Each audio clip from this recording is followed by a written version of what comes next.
Hi అండి.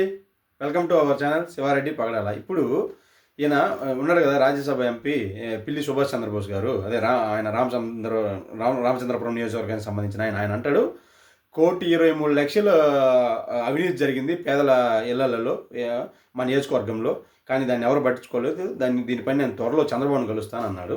So దీని గురించి నేను మన లెవెల్లో ఎనాలిసిస్ చేసే ముందర నేను మన వ్యూయర్స్ని రిక్వెస్ట్ చేసేది ఏంటంటే, ఇప్పటివరకు మన ఛానల్ ఎవరైనా సరే సబ్స్క్రైబ్ చేసుకుంటుంటే సబ్స్క్రైబ్ చేసుకోండి.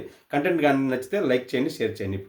ఇప్పుడు మ్యాటర్లోకి వెళ్తే, ఈయన 1,23,00,000 అవినీతి జరిగింది అన్నారు. అప్పుడు గవర్నమెంట్లో ఉన్నప్పుడు ఎక్కడికి పోయారు ఈయన? అప్పుడు ఆయన రాజ్యసభ ఎంపీయే కదా. అప్పుడు ఎక్కడికి పోయినారు? నిద్రపోతున్నారా? ఇప్పుడు వెళ్ళి చంద్రబాబు నాయుడు గారిని ముఖ్యమంత్రిని గెలిచే బదులు అప్పుడు ముఖ్యమంత్రి జగన్మోహన్ రెడ్డిని గెలిచి చెప్పుకోవచ్చు కదా. జగన్మోహన్ రెడ్డి నీకు అత్యంత ఆప్తుడే కదా. ఎలా అంటే 2000 అప్పుడున్నది కదా 12 ఆ ప్రాంతంలో జగన్మోహన్ రెడ్డి 17 మందితోటి ఉప ఎన్నికలకు వెళ్ళినప్పుడు వాళ్ళలో మీరు ఒకరే కదా. అసలు నేను అనుకున్నాను అన్నీ గెలుస్తాయి, కానీ ఈ రామచంద్రపురం మాత్రం అప్పుడు ఓడిపోద్దేమో అని నేనే కాదు చాలామంది అనుకున్నాము. అప్పుడు ఒకవేళ మీ వీడియో చూసేవాళ్ళు నా ఏజ్ వాళ్ళు కానీ అప్పుడు విషయాల మీద అవగాహన ఉన్న వాళ్ళు అంటే వాళ్ళకి అర్థమవుతుంది.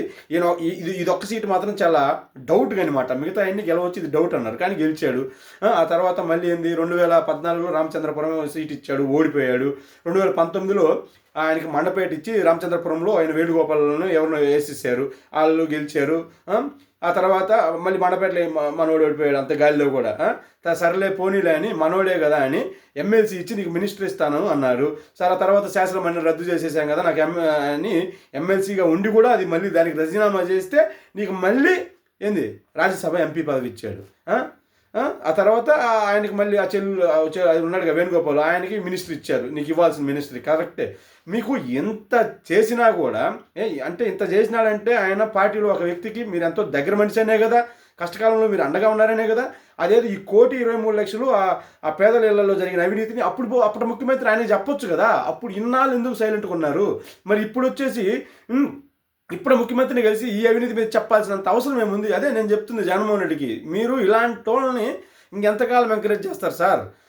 పదవులు ఉన్నంతకాలం ఏమో సైలెంట్గా ఉంటారు. పదవులు ఇప్పుడు అయిపోవచ్చింది అనమాట. రాజ్యసభ ఎంపీ టెన్యూర్ ఇంకా అయిపోగానే వాళ్ళ అటెన్షన్ కావాలి, ఏదో ఒకటి మాట్లాడాలి, కొంచెం అలానో నయనో భయానో ఇంకొక ఏదో పదవి తెప్పించుకోవాలి, లేకపోతే ఆ రామచంద్రపురం సీటు మళ్ళీ దక్కించుకోవాలి. వీళ్ళ రాజకీయాలు. ఇట్లాంటి వాళ్ళని మీరు నమ్ముకొని ఇంకెంతకాలం రాజకీయాలు చేస్తారు? ఇట్లాంటి వాళ్ళని నమ్ముకుంటే ఏం అవ్వదు. పదవులు ఉన్నంతకాలం సైలెంట్గా ఉంటారు. తర్వాత మళ్ళీ పార్టీలో ఉండే అంతర్గత కుమ్ములాట్లన్నీ తీసుకొచ్చి మీడియా ముందులో పడేసి పార్టీనే పాలన చేస్తారనమాట. ఇట్లాంటి వాళ్ళు కాదు. పదవులు లేకపోయినా మీకోసం, మీ పార్టీ కోసం నిరంతరం కష్టపడి కేసులు పెట్టించుకొని పోలీస్ స్టేషన్లలో తన్నులు తింటుంటారు చూసారా? అట్లాంటి వాళ్ళని ఎంకరేజ్ చేయండి సార్. ఇట్లాంటి వాళ్ళని ఎంకరేజ్ చేయటం వల్ల మీకు కానీ మీ పార్టీకి కానీ ఇప్పటికే కాదు ఇంకెప్పటికీ ఉపయోగం ఉండదు. Okay, thank you so much.